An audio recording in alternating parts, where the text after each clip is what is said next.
So you want to cheese the Nether spider with Paragon. I can help you out with that.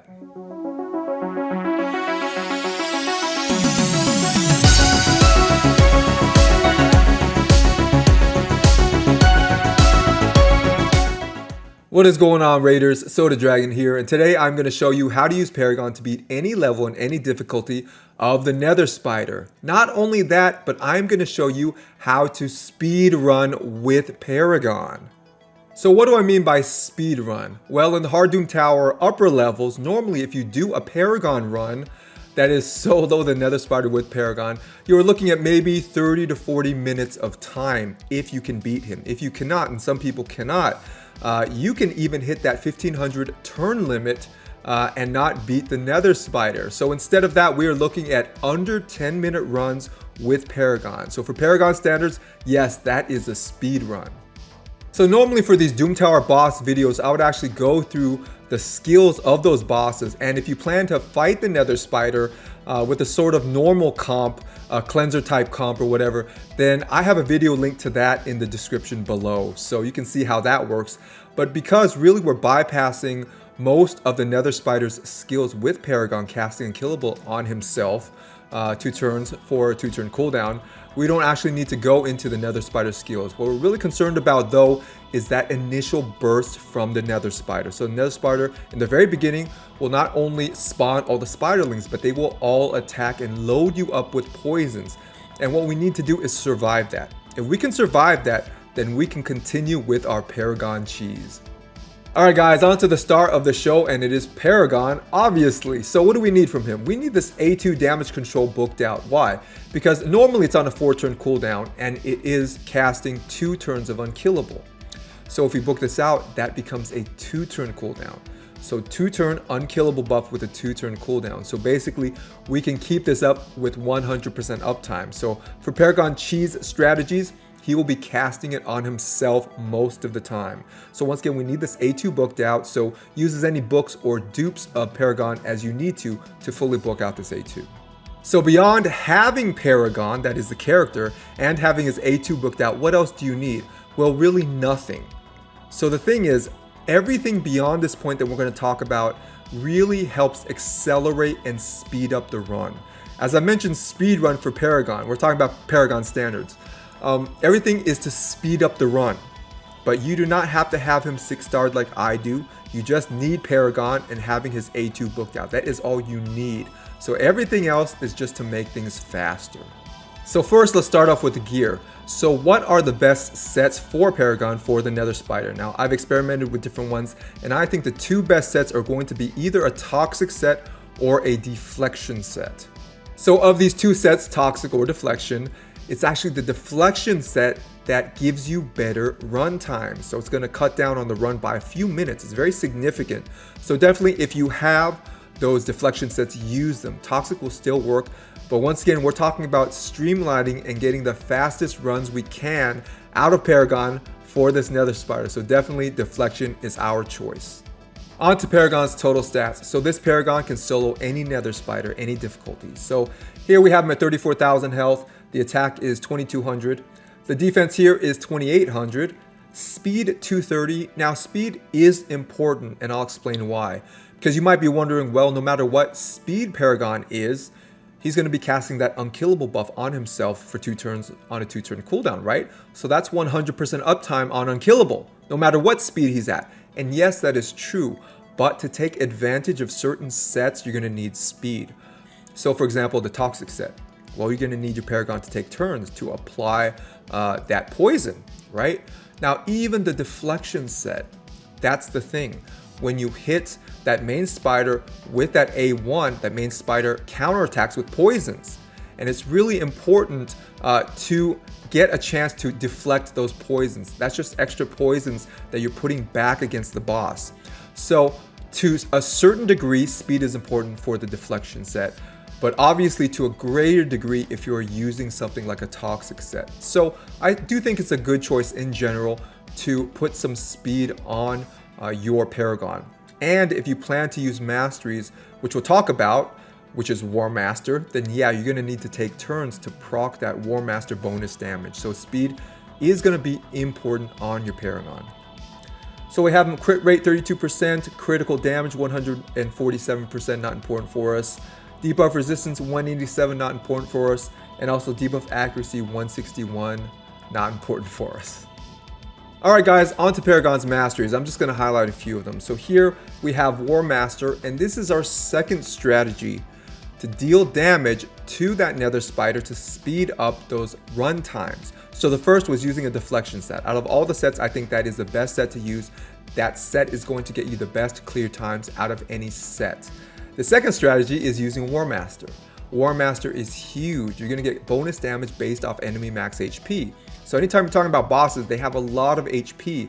So when War Master procs, it's going to take a big chunk of damage off of those bosses. So War Master is your second strategy to deal more damage to that Nether Spider to speed up your Paragon run. So really important, this War Master. Now, is it necessary? No, it is not necessary. You do not have to have Masteries on your Paragon to beat the Nether Spider.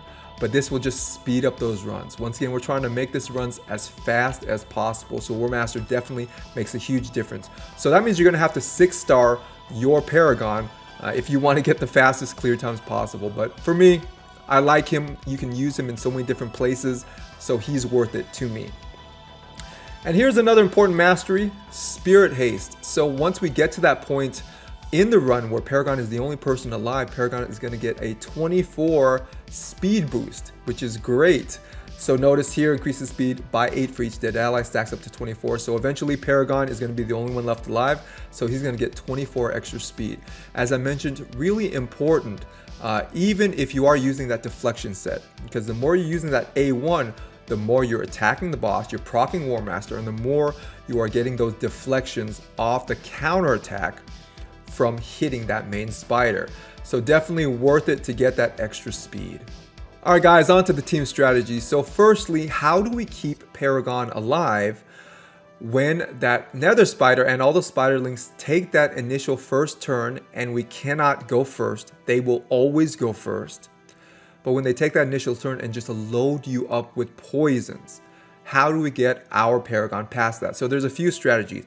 Firstly is a shield set. So you could bring in somebody with a pretty thick shield, and that could keep Paragon alive through those poisons. Secondly, you can just build your Paragon with HP, and this is much easier if you plan to ascend, level up, and 6-star your Paragon. So it's going to be much easier to actually just keep Paragon alive if you're putting, for example, an HP glove, HP chest, things like that. So firstly, shield set. Secondly, you can just make Paragon tanky.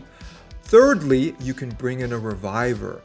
Now the thing is, you do not need your reviver to last the whole fight. This is going to be a Paragon solo cheese, right? So eventually the reviver is going to die. But if you plan to bring in, for example, a 3-star Paragon, then most likely they're not going to be tanky enough to survive. So you're going to either need to bring in a shield set or a reviver. So since a lot of you guys have Scylla the Drakes, I would recommend just bringing her in. Really, her role here is to get that initial revive from Paragon if he dies from that burst from the Nether Spider. That is her whole point of existence. Now she does have a secondary point, which we'll talk about, which can really speed up the run, which is crucial for making the run sub 10 minutes. Okay, so she does have that crucial role, but number one, first and foremost, her role is to revive Paragon if he dies from that initial blast from the Nether Spider and those spiderlings. So how does Scylla the Drakes make the run faster? Well, it is in conjunction with another character, and he is Drexthar Blood Twin. So Scylla's role here, after making sure that Paragon is alive, is to make sure that Drexthar is alive for as long as possible. Because as long as he is alive, he can continue to spread out those HP burns with his passive. Now the more HP burns are up, and the longer they're up, the faster this run will go. So we definitely want Drexthar alive as long as possible to make this run as short as possible. It really speeds up the run so much the longer you can have Drexthar alive. So that was our third strategy to speed running with Paragon. Our fourth strategy is employing a speed aura. So we are getting more of those A1s from Paragon. What does that mean? We're getting more War Master procs, plus we're getting more deflections from the main spider's counterattacks. the main spider puts up a poison sensitivity or a poison debuff on attackers. So the more times we attack them, the more times we can potentially deflect back those debuffs onto the main spider. So pick anybody with a good speed aura. Remember, auras still last even after the characters die. So here I have High Katoon with a nice 19% speed aura in all battles. So who should we slot into this last position to make the fastest speed run? Well, ideally it would be someone that can extend debuffs. So for example, Aox the Rememberer, or someone like Bulwark. So if you have them, just by being hit, they have a chance to extend a debuff, which is great against the Nether Spider, because the more HP burns everybody has up, the faster the run will go. It will go so fast when you extend those HP burns as much as possible. Now, I do not have either of them, so I cannot show you them, but I'm just gonna put in somebody that can help out and clear the waves fast. But really, the best choice for a fast speed run would be somebody that can extend debuffs like Aox or Bulwark. So what about the skill instructions? Well, we are primarily concerned with Paragon. Firstly, turning off this A3, so we do not want this A3 to ever occur on auto. But here, damage control, you must make it the first choice. Now, I know this sounds weird because, well, wouldn't he always use damage control if it's available? And the answer is no. It took me so long to figure this out. I wanted to put this video out like a month ago, but because sometimes randomly the run would fail, I didn't want to give you guys something that didn't really work consistently. And eventually, I used to have this on default. Eventually, I said, you know what? I'm just going to put this as the first choice. So if this is available, he is going to use it according to my instructions. And when I did this, the runs were consistent. All right, so don't spend time being frustrated like I was and just think that the computer will automatically use his A2 when it's available. It won't. All right, so make sure that this A2 is the first choice. So that is all the skill instructions you need. So this run is going to be a half manual, half auto run. So when can we push auto?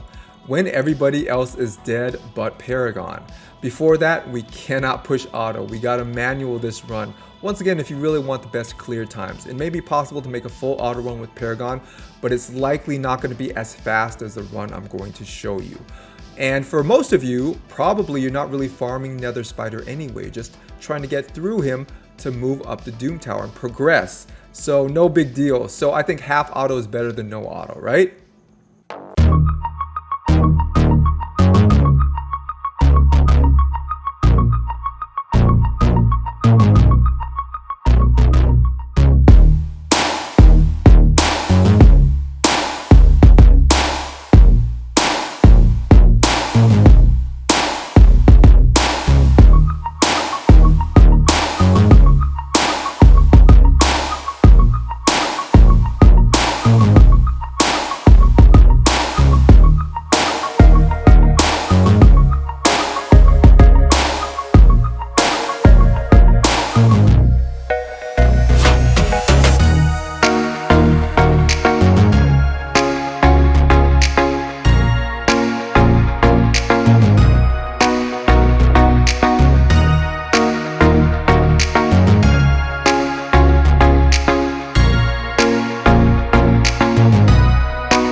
Alright guys, there you go. Hard Doom Tower, level 90 with the Paragon cheese. We have it at 8 minutes and 25 seconds. For Paragon standards, yes, this is a speed run. Alright guys, that is it for today. I hope this has given you some ideas about how to use Paragon for the hard Doom Tower, and in particular how to get good, fast, clear times with him. If this video has been helpful, go ahead and like and subscribe, and I will see you guys in the next video.